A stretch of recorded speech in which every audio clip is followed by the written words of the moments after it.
নমস্কাৰ। অহিংসাৰ পূজাৰী জাতিৰ পিতা মহামানৱ মহাত্মা গান্ধীৰ বিষয়ে আজি আপোনালোকৰ আগত ক'ম। তেখেতৰ জন্মদিনটো আমি গান্ধী জয়ন্তী হিচাপে পালন কৰোঁ।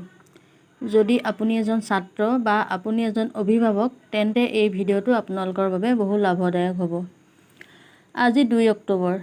আজি সমগ্ৰ ভাৰতবাসীৰ বাবে এটা বিশেষ দিন, যিটো দিনত ওৰেটো জীৱন অহিংসাকে জীৱনৰ মূলমন্ত্ৰ হিচাপে লৈ আগবাঢ়ি যোৱা এইজন মহান ব্যক্তিৰ জন্ম হৈছিল। এইজন মহান ব্যক্তি হৈছে অহিংসাৰ পূজাৰী মহামানৱ জাতিৰ পিতা আমাৰ সকলোৰে মৰমৰ বাপু মহাত্মা গান্ধী। তেখেতৰ জন্ম হৈছিল 1869 চনৰ 2 অক্টোবৰ তাৰিখে।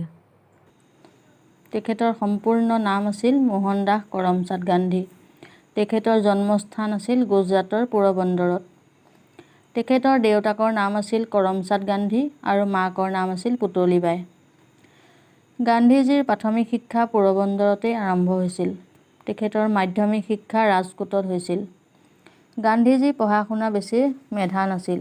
তেখেতে ৰাজকোট বিশ্ববিদ্যালয়ৰ পৰা প্ৰৱেশিকা পৰীক্ষাত উত্তীৰ্ণ হৈ আইনৰ পাঠ্যক্ৰমত নামভৰ্তি কৰাৰ বাবে বিদেশলৈ গৈছিল। সুদীৰ্ঘ 3 বছৰৰ পাছত তেওঁ সুখ্যাতিৰে বেৰিষ্টাৰী হৈ ভাৰতলৈ উভতি আহিছিল। তেখেতৰ বৈবাহিক জীৱনৰ বিষয়ে কিছু কথা ক'ম। সেই সময়ত বাল্য বিবাহ প্ৰথা আছিল আৰু সেইবাবে মাত্ৰ 13 বছৰ বয়সতে গান্ধীজীয়ে বিবাহপাশত আবদ্ধ হৈছিল। তেখেতৰ পত্নীৰ নাম আছিল কস্তুৰীবা।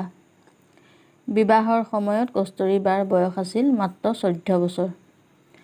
1885 চনত গান্ধীজী আৰু কস্তুৰীবাৰ প্ৰথমটো সন্তানৰ জন্ম হৈছিল, যদিও সেই সন্তানটো মাত্ৰ কেইদিনমানৰ বাবেহে জীয়াই থাকিল।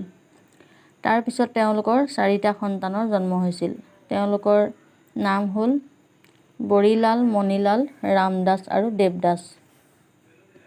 মহাত্মা গান্ধীয়ে ইংলেণ্ডৰ পৰা যেতিয়া সুখ্যাতিৰে ভাৰতলৈ উভতি আহিছিল, তাৰ পিছত তেখেতে ভাৰততে ওকালতি কৰিবলৈ আৰম্ভ কৰিছিল। 1920 চনত মহাত্মা গান্ধীৰ নেতৃত্বত অসহযোগ আন্দোলন আৰম্ভ হৈছিল। এই আন্দোলনৰ মূল লক্ষ্য আছিল বিলাতী বস্তু বৰ্জন, মাদক দ্ৰব্য বৰ্জন, খাদীৰ প্ৰচলন ইত্যাদি।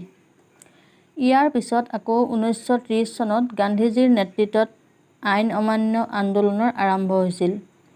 এই আন্দোলনৰ মূল কথা আছিল সাগৰৰ পানীত লোণ প্ৰস্তুত কৰা আৰু লোণ সম্পৰ্কীয় চৰকাৰী আইন অমান্য কৰা।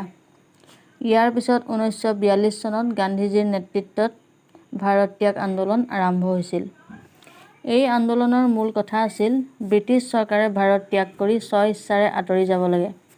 শেষত গান্ধীজীৰ অটল চেষ্টাত গান্ধীজীয়ে ভাৰত ত্যাগ কৰি যাবলৈ ইংৰাজ বাধ্য হৈছিল।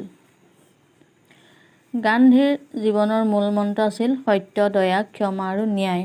তেওঁ কৈছিল, বেয়া নাচাবা, বেয়া নকবা আৰু বেয়া নুশুনিবা। গান্ধী আছিল অহিংসাৰ পূজাৰী। 1948 চনৰ 30 জানুৱাৰীত এখন প্ৰাৰ্থনা সভাত ভাষণ দিবলৈ যাওঁতে নাথুৰাম গডছে নামৰ এজন লোকে মহাত্মা গান্ধীক গুলীয়াই হত্যা কৰিছিল। তেখেতৰ মৃত্যুত সমগ্ৰ দেশতে শোকৰ ছাঁ পৰিছিল। তেওঁক কবিগুৰু ৰবীন্দ্ৰনাথ ঠাকুৰে মহাত্মা উপাধি প্ৰদান কৰিছিল। ধন্যবাদ।